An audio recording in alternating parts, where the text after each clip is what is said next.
What's up, everybody? It's Rox, and I'm coming to you today with a review for Real Housewives of Atlanta, the reunion part 2. It was boring and nothing really. I say this every time that this is going to be a real quick video.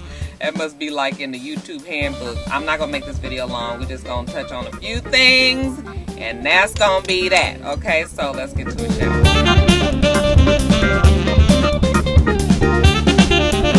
Okay, you guys, so the show opened. I guess this show was going to be about the extras. And when I say extras, I'm talking about the husbands and the Marlo. It ain't really nothing to talk about the husbands. Their part, I don't even know why they put them in there. I mean, I guess it's because they was incorporated throughout the season. But the only one that really was enough to get on your nerves was Peter. Andy was asking him why, you know, did he leave Cynthia's event, you know, when she opened her school. And he was just like, I was tired.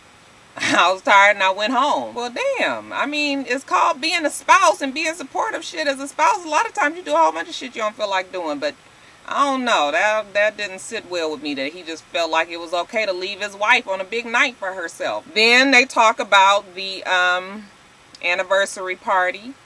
And Peter just thinks the whole thing is a big joke. Like, it ain't no big deal to him. He was just like, I was there at the party. And he said, you know, I was just kind of poking fun at her because, you know, all the shit that go on with me and Marlo, with Mal.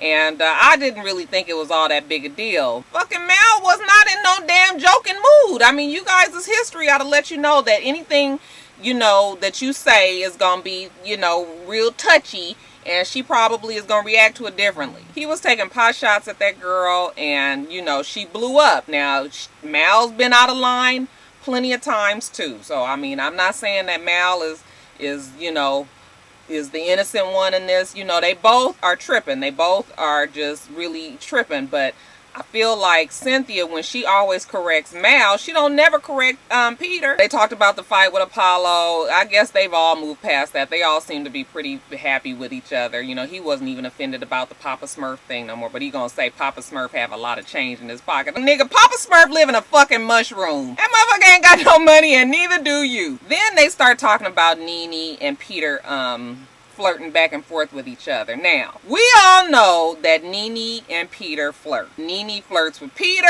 Peter knows that Nene flirts with Peter. Peter flirts back with Nene. It is definitely something that everybody has seen. It's not nothing that somebody has just suggested and the rumor has taken, you know, taken a hold and ran. It's very obvious. She always talks about Peter and how wonderful he is and how knowledgeable he is and how he does this and that.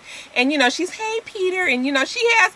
When they look at each other, there's a certain type of sparkle in both of their eyes. Now, do I think that Nene and Peter actually fucked around? No, I don't think that. Peter would be up to it if he could figure out a way to do it and not nobody ever find out about it. But I think that Nene, now women, y'all know how we can be. A lot of times women will flirt with men and with no intentions of doing anything with them. Just to flirt with them, just to keep them around and just to feed our egos. It's nice to know that somebody really is just like for you. Peter wants to fuck Nene. Now, I really, like I said, I don't think they did anything, but they tried to deny that, say the Smalls started the rumor. Whoever started the rumor, it didn't even have to be started because it was obvious on the screen. Shit, I know one thing. Peter would not kick Nene out of bed. Nene's so soft and plush. She got them big ass titties and she just a big ass gigantic Amazon. Shit, Cynthia is pointy. Everything on Cynthia is pointy. She's sharp. Like, I bet you when they be in bed, he'd be like, damn. As far as the rest of the guys, it's nothing. All I really want to talk about is what do Apollo do for his living. As much as Phaedra is so educated and does speaks well and everything, she gets real tripped up on shit that seems shady. We saw it last season with the baby. Like, when the fucking baby do? It's this season with Apollo's job. Like, what the fuck Apollo do? Somebody wrote in and was just like, you know, is Apollo a repo man? And, you know, she's like, oh, no. He's not a repo man. He's sort of like somebody that, you know, he's like asset recovery. So then if he's asset recovery, then that means that he goes and he recovers like what? Like assets? Like a car is asset, right? Oh, no. It's not like a car recovery. It's sort of like it's like, oh, is it like furniture? No. It's not like furniture. It's like he recovers money with like from checks or something. Andy was like, fuck, I cash all my checks. I know I ain't never missed a check cashing. No, not quite like a check cashing. He's sort of like, you know, when the people, they get the money from Phaedra, girl, I'm gonna need you to prepare for these type of situations. Now, you can't get up on no show and be tripping up on words like this. Now, y'all know I love Phaedra. I really do. I didn't really give too much thought to that rumor that was going around that she was, you know, involved with the old shady lady that was, you know, stealing the cars and all that stuff. But these kind of situations don't help your case. Tell us what the fuck he do. Croy is over it. I'm over it for Croy. He married into the damn dysfunctional fucked up family that he's into right here, so he has to deal with the show. But Croy's just like, I'm here to support my wife, you know, all this other bullshit. Y'all not friends one day, not friends the next. I can't worry about it.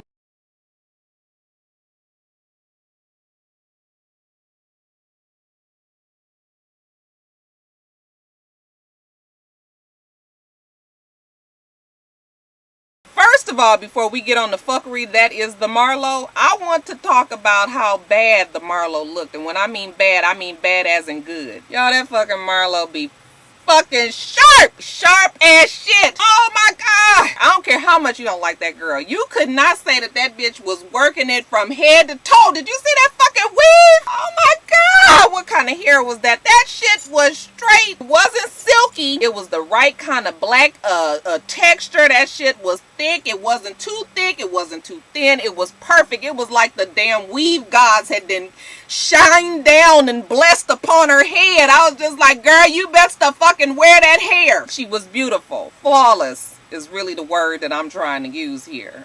Y'all know if I got into that girl's closet, I know I'm getting, let me get back on track.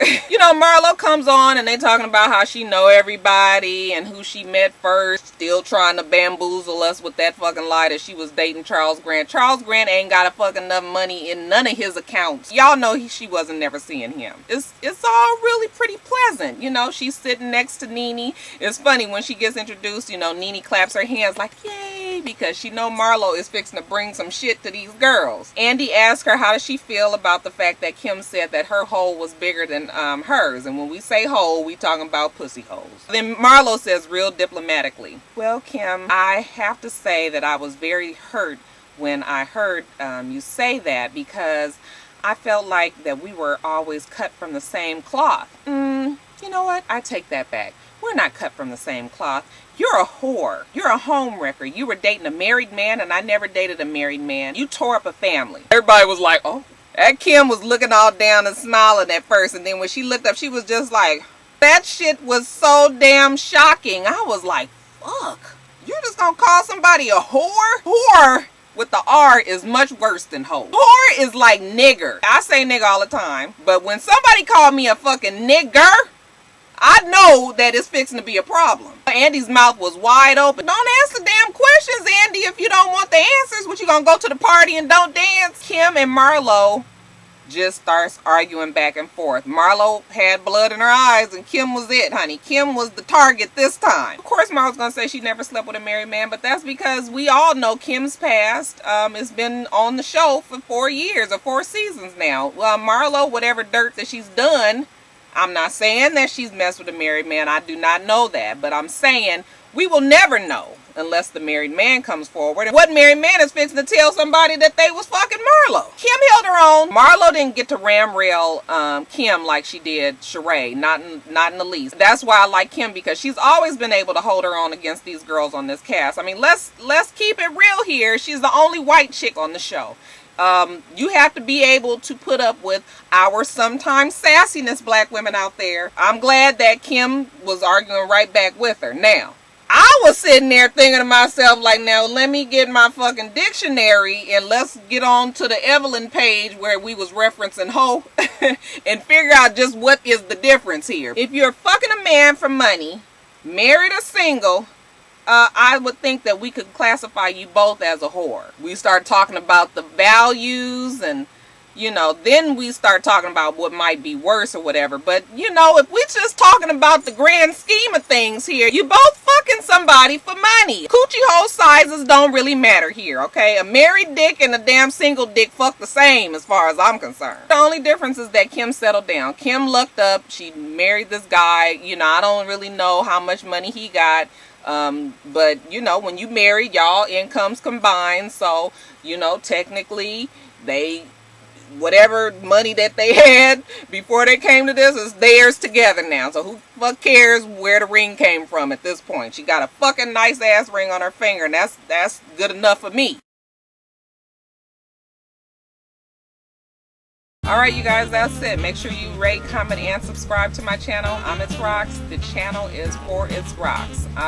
All the things that I do will be in the bottom bar below. I hope that you have a wonderful, wonderful rest of your day, and I plan on doing the same. Until next time, Roxstars.